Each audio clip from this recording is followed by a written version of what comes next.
Welcome, everyone. Today, we're diving into the captivating story of Zenobia, a remarkable queen whose legacy has often been overshadowed by history. Zenobia ruled the Palmyrene Empire in the 3rd century and was a force to be reckoned with, leading her people with strength and vision during a time of great turmoil.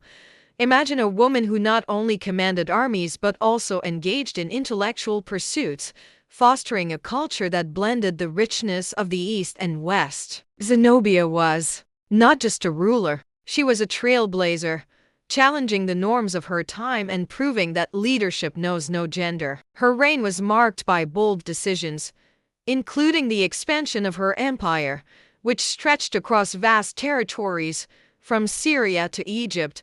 But what truly sets Zenobia apart is her unwavering spirit. When faced with the might of Rome, she didn't back down. Instead, she rallied her people, inspiring them to stand strong against overwhelming odds. Her story is a testament to resilience and courage, reminding us that true leadership often comes from the heart. Sadly, history has a way of forgetting those who dare to defy the status quo. Zenobia's tale is a poignant reminder of the countless women throughout history who have shaped our world yet remain in the shadows. By sharing her story, we honor not only her legacy but also the countless voices that have been silenced. As we reflect on Zenobia's life, let's draw inspiration from her determination and vision. She teaches us that it's never too late to stand up for what we believe in and to lead with compassion and strength.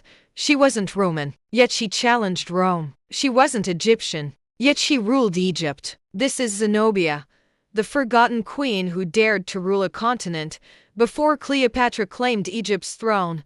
Zenobia held it, and more. Nestled amid desert trade winds, Palmyra rose not as a weak outpost, but as a wealthy jewel in the desert. By 240 AD, a young woman was born into this oasis, a woman educated in 4 languages and taught by legendary philosophers. Her name was Zenobia. Here, amidst caravans carrying silk and spices, she learned Latin, Greek, Aramaic, Egyptian, and how power and culture intersect. Chapter 1. A desert girl of noble blood.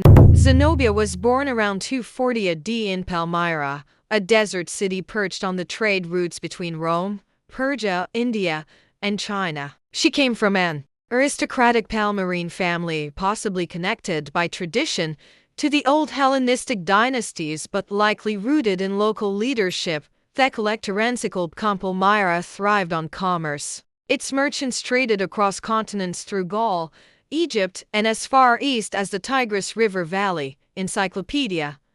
Zenobia was raised with privilege. She received a broad, multilingual education, mastering Aramaic, Greek, Latin, and Egyptian. One of her tutors was the famous thinker Cassius Longinus, who taught her philosophy, history, and rhetoric. History Tools Encyclopedia.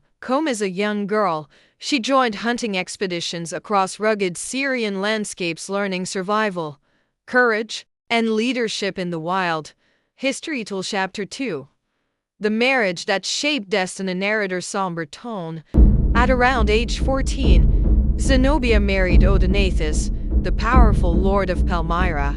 From early on, he had strengthened Palmyra's ties to Rome and defended its borders from Persian aggression. Odaenathus held lofty titles like Corrector of the East and King of Kings and operated with semi-independence from Rome. In 262 AD, he even recovered lands seized by the Persians. When he was assassinated around 267 AD, the world changed. His death was sudden and suspicious. While rumors hinted at Zenobia's involvement, the sources remain speculative. What is clear, though, is that Zenobia seized her moment. Chapter 3.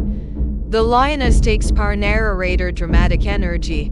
Palmyra reeled. The Roman Empire was unstable, beset by civil wars, economic chaos, and threats at every frontier.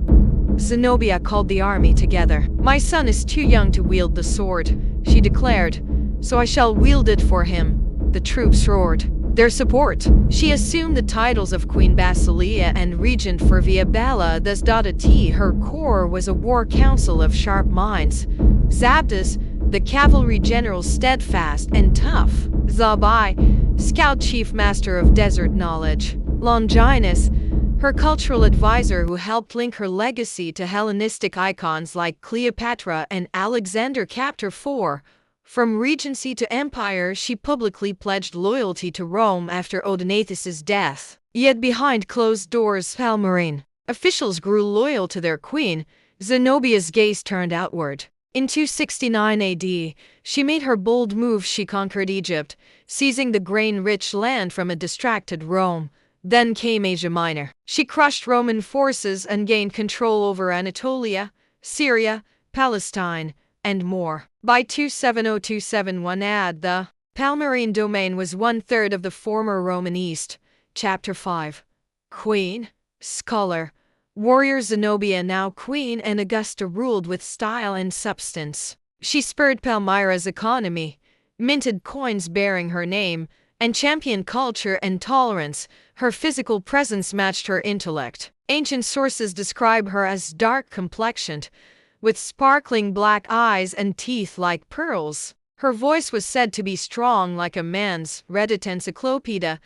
She styled herself after Cleopatra not just through imagery, but through ambition and political savvy. Her court thrived with scholarship and inclusion, and she upheld religious freedom.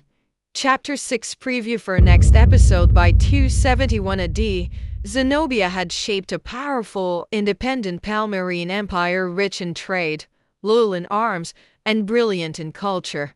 Next time, we'll confront the coming storm, Rome's vengeance. We'll meet the Emperor Aurelian, the battles that followed, and the end of a dream. Zenobia rose from the sands of Syria to carve an empire. Now, war looms on the horizon. By 271 AD, Zenobia's empire stood rich, wise, majestic, but Rome would not tolerate a rival queen. Emperor Aurelian would march, war would erupt, and Zenobia's fate would be sealed.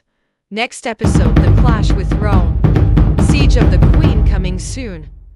Comment below if you heard of Queen Zenobia before this video. Thank you for joining me on this journey through history. If you found Zenobia's story as inspiring as I did, please consider following or subscribing for more tales of remarkable figures who have shaped our world. Together, let's keep their legacies alive. Subscribe to Echoes of Time for more untold tales of world-changing leaders. Every week, we peel back the layers of history and let forgotten voices echo.